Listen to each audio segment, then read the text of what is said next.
기쁘면 기쁘다고 표현하시면 하나님 우리 마음을 다 아시는데 그죠? 우리가 기쁜 마음으로 은혜가 되셨다면 박수 한번 치시겠습니까? 네.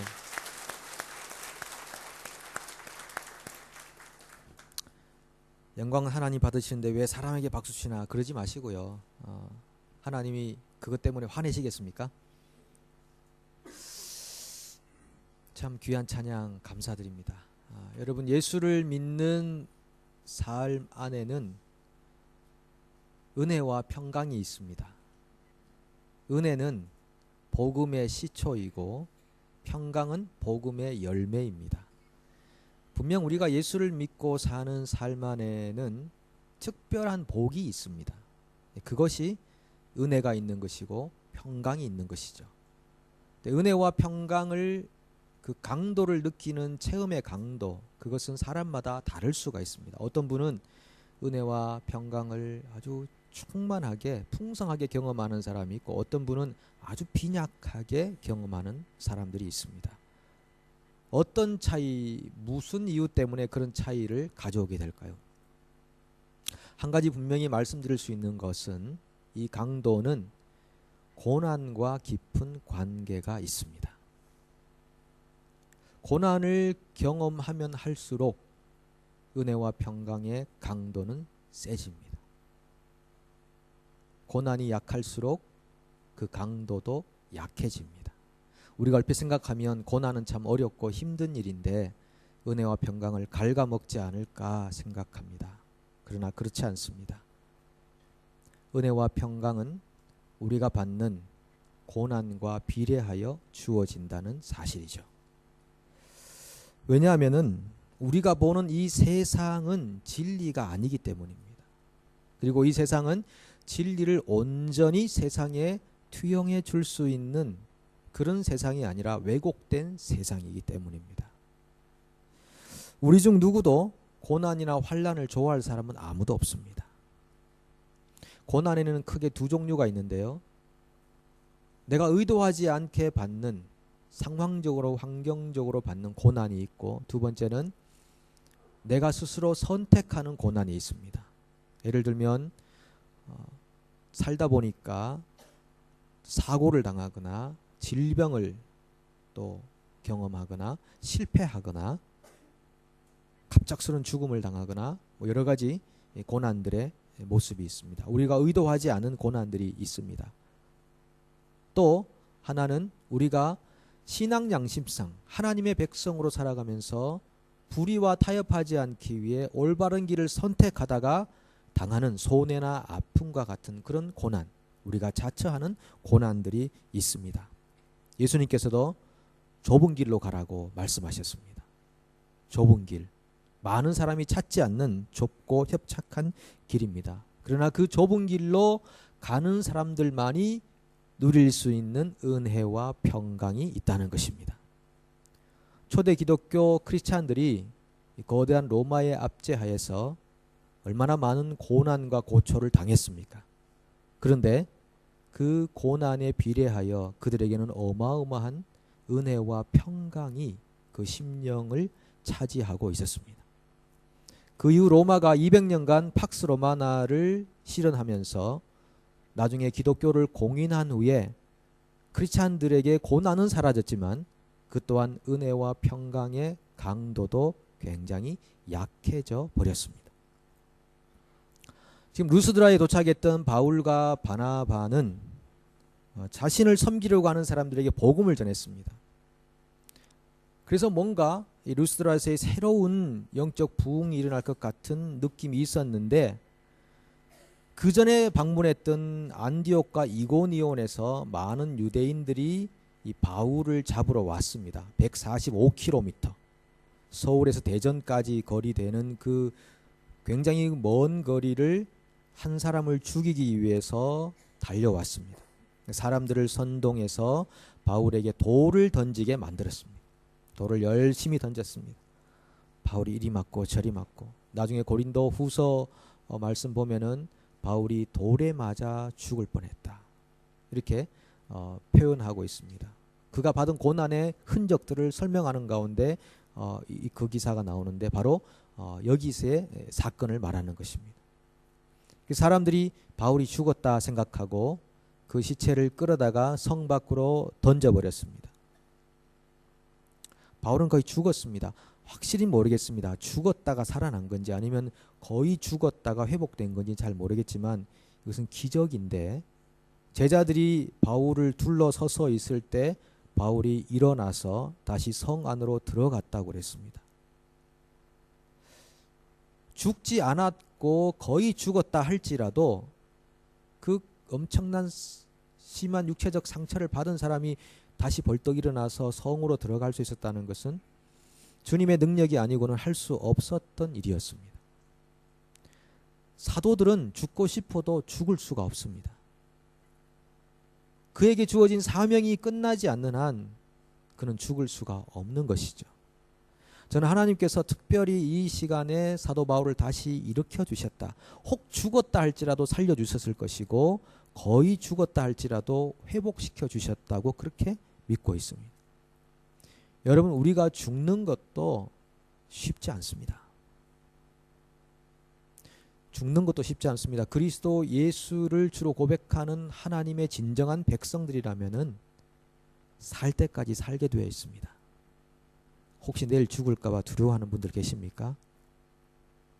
죽어도 괜찮습니다. 왜냐하면 우리가 죽으면 내 사명이 다 됐구나, 그렇게 생각하면 되는 겁니다. 그런데 안 죽는다면 아직 내게 사명이 남아있구나 생각하고 이 죽음 앞에서 강하고 담대해야 되지 않겠습니까? 사도들은 죽지 않았습니다. 하나님이 그들에게 주셨던 분명한 사명이 끝날 때까지는 하나님이 그들의 생명을 붙잡아 주셨습니다. 하나님께서 우리의 생명도 그렇게 붙잡아 주실 줄로 믿습니다. 사명이 있는 한, 주님의 뜻과 우리를 각자를 향한 계획이 끝나지 않는 한 주님이 우리를 이 땅에 살려두신다는 것이죠. 바울이 이런 고난을 겪은 후에 하나님의 은혜와 평강을 얼마나 깊이 체험했겠습니까? 사도라고 그러면요, 가장 먼저 연결되는 단어가 고난이라고 하는 단어입니다. 그런데 그 배후에 고난을 경험하면 할수록 그에게는 세상 사람들이 알 수 없는, 경험할 수도 없고 느낄 수도 없는 그 무궁한 하나님의 사랑과 그 풍성한 은혜와 어떤 것도 요동시킬 수 없는 안정된 평강이 자기 마음에 있다는 것을 경험할 수 있는 것입니다. 그가 그 이후에 더베라는 성으로 가서 많은 사람들을 제자로 삼았다고 그랬습니다. 고난받은 이후부터 복음의 역사가 강력하게 일어나기 시작하는 것입니다. 사람들이 제자가 되기 시작하는 것입니다. 그리고 자기가 다녔던 도시들로 다시 돌아가서 복음을 믿고 또 제자가 된 사람들을 격려하는 일을 하게 되는데, 22절을 보시면 제자들의 마음을 굳게 하여 이 믿음에 머물러 있으라 권하고 또 우리가 하나님 나라에 들어가려면 많은 환난을 겪어야 할 것이라. 믿음에 머물러 있으라, 두 가지를 말하는 겁니다. 믿음에 머물러 있어야 한다. 여기에 빠진 단어가 있다면요, 한국 번역에 믿음에 꾸준하게 머물러 있으라, 계속해서 머물러 있으라. 들쑥날쑥 하지 말라는 것입니다. 끌었다가 식었다가 좋았다가 나빴다가 시험 들었다가 다시 일어났다가, 물론 그럴 수 있습니다. 그러나 그 주기를 줄이라는 것입니다. 예전에는 한 1년마다 믿음이 뜨거웠다 식었다 했다면은 이제는 5년 정도 가는 겁니다. 한 번 정도 마음에 시험 들 수 있죠. 그러나 신앙이 성장할수록 10년, 20년, 30년을 한결같이 주어진 환경에 요동하지 않고 늘 믿음 안에 서는 것입니다. 예수 그리스도에게 깊이 뿌리를 박는 것입니다. 그렇게 살아가라고 제자들에게 부탁한 다음에 뭐라고 합니까? 우리가 하나님 나라에 들어가려면 많은 환난을 겪어야 할 것이라. 마치 조건부적으로 설명하고 있지 않습니까? 하나님 나라에 들어가려면은 환난을 만나야 한다는 것입니다. 환난을 만나지 않고 하나님 나라에 들어갈 수 없다고 설명하는 부분입니다. 여러분, 우리가 사는 동안에 그리스도인으로서 받아야 하는 고난이 분명히 있습니다. 요한복음 16장 33절은 예수님께서 하신 말씀이죠. 같이 한번 읽어보겠습니다. 세상에서는 너희가 환난을 당하나 담대하라, 내가 세상을 이기었노라. 환난을 당한다고 아예 못을 받고 있는 것입니다. 세상에서 너희가 환난을 당한다. 내가 환난을 당하지 않으면 나는 주님의 백성이 아닌가요? 이렇게 물을 수밖에 없는 그런 구절이십니다. 여러분, 애벌레가 나비가 되기 위해서 허물을 벗는 고통을 당해야 되지 않을까요? 김연아 선수가 세계를 제패하는 그런 피겨스케이터로서 서기 위해서는 그가 당해야 했던 고난이 얼마나 심했겠습니까? 발이 다 부르트고 뼈도 상하고 몸도 이곳저곳 다 멍들고. 리디아고가 지금 세계를 제패하고 있습니다. 아주 어린 나이에 그냥 아주 여유 있고 아주 풍성하게 운동, 골프를 얼마나 잘하는지 모릅니다. 웃어가면서. 그가 그 자리에 설 때까지 그 리디아가 당해야 했던 그런 고난은 얼마나 많았겠습니까? 참아야 했고 인내해야 됐고 마냥 즐거운 일만 있었겠습니까? 하물며 하나님 나라에 들어가기 위해서 받아야 하는 고난은 또 얼마나 많이 있겠습니까? 현대 그리스도인들이 고난 없이 세상과 결탁하여 살다 보니까 고난도 경험하지 못하고 세상에서도 풍성하게 살고 그리고 하나님 나라도 들어가려고 하는 아주 크나큰 욕심을 가지고 살아갑니다. 그러나 정말 성경이 말하고 있는 그리스도인들의 삶은 세상과 타협하지 않기 때문에 당하는 고난의 흔적이 있어야 하고 그 고난의 흔적의 결과로 하나님 나라에 들어갈 수 있다는 것입니다. 여러분, 우리가 받은 이 복음, 구원 공짜로 받은 거 맞습니다. 그러나 하나님 편에서는 어마어마한 대가를 치르신 것입니다. 자기 아들의 희생으로 말미암아 얻은 그런 구원입니다. 정말 이 구원을 우리가 제대로 받았다면 복음을 값싸게 대하지 않습니다. 복음을 정말 제대로 우리가 주님 안에서 우리에게 주는 은혜로 경험하고 체험하는 사람들은 그 복음이 우리 안에 역사하는 것을 경험하게 되고 스스로 고난의 길을 자처하며 살게 되어 있습니다. 복음은 그런 것입니다. 그러나 복음을 값싸게 받으면 고난을 회피하는 삶을 살게 되어 있습니다. 여러분 속에 있는 복음은 어떤 복음인지요? 여러분은 지금 구원받은 사람으로서 어떤 고난에 동참하고 계신지요? 예를 들면 우리가 세상 사람들처럼 자기 만족을 위해 살아가기를 포기하는 삶, 이것 또한 굉장히 큰 고난의 모습입니다. 화려한 삶을 뒤로 할 수 있는 것, 나를 가꾸기 위해 들이던 시간을 남을 위해 쪼개어 줄 수 있는 것, 고난의 모습이죠. 값비싼 핸드백 들고 다니는 거 좋아했는데 이제는 조금 더 싼 것 들고 다녀도 당당할 수 있는 모습, 이 고난에 동참하는 일부적 모습입니다. 외적인 것을 위해 투자하던 것을 내면을 위해 투자하는 것으로 바꾸어가는 그 내 존재 자체가 흔들릴 것 같은 그 아픔을 경험하는 것, 고난입니다. 열심히 번 물질을 누군가를 위해 내어줄 수 있는 삶, 물질은 정말 내 생명이지 않습니까? 근데 그거를 남을 위해 내어놓는다는 거 얼마나 고통스러운 일입니까? 그 일에 동참하는 것, 고난의 모습이죠. 손해를 보더라도 편법이나 입법을 하지 않고 법을 준수하는 삶, 고난의 모습이죠. 남을 위해 자기를 죽일 수 있는 삶, 굉장히 큰 고난의 모습입니다.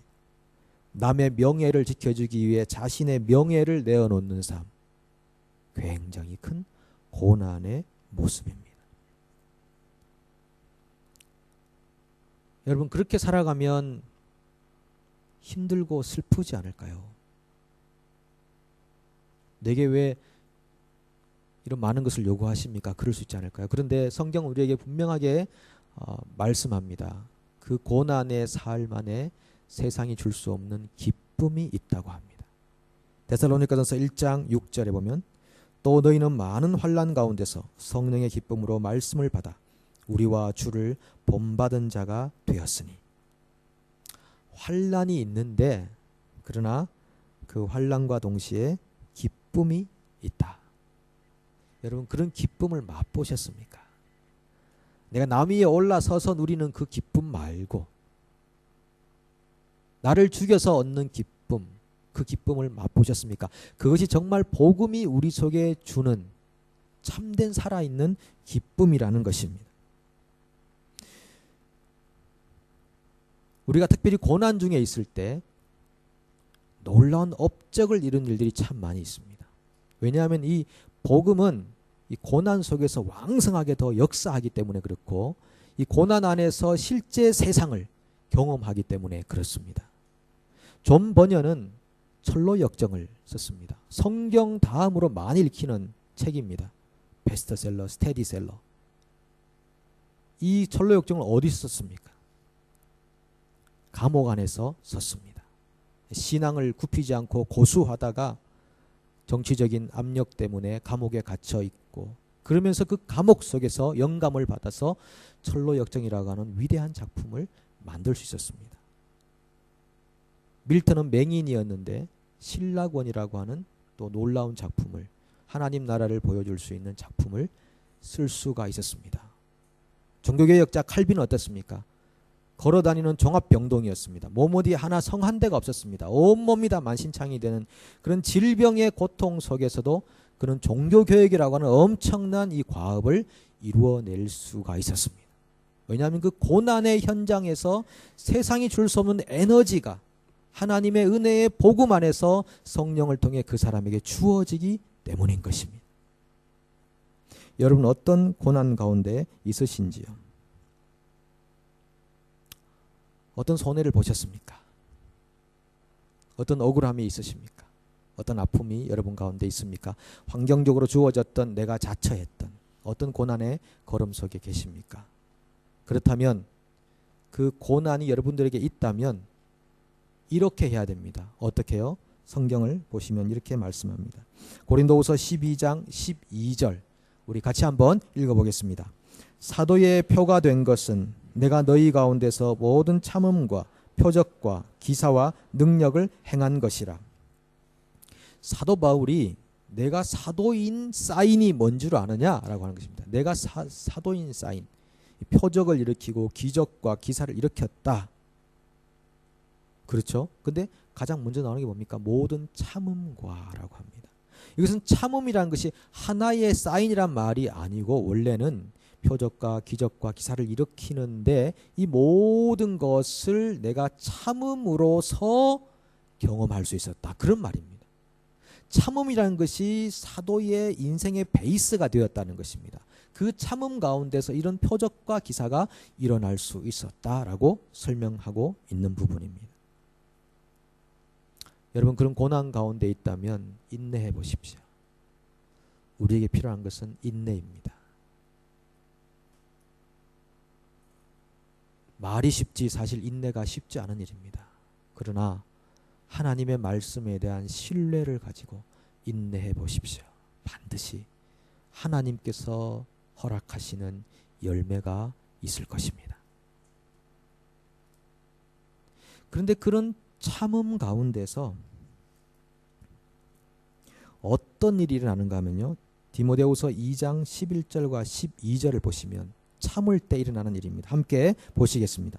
미쁘다 이 말이여 우리가 주와 함께 죽었으면 또한 함께 살 것이요 참으면 또한 함께 왕노릇할 것이요 우리가 주를 부인하면 주도 우리를 부인할 것이라. 주와 함께 죽었으면 이 땅에 소망이 없는 거죠. 이 땅에 소망이 없는 거죠. 하늘에 소망을 두고 사는 사람들인 거죠.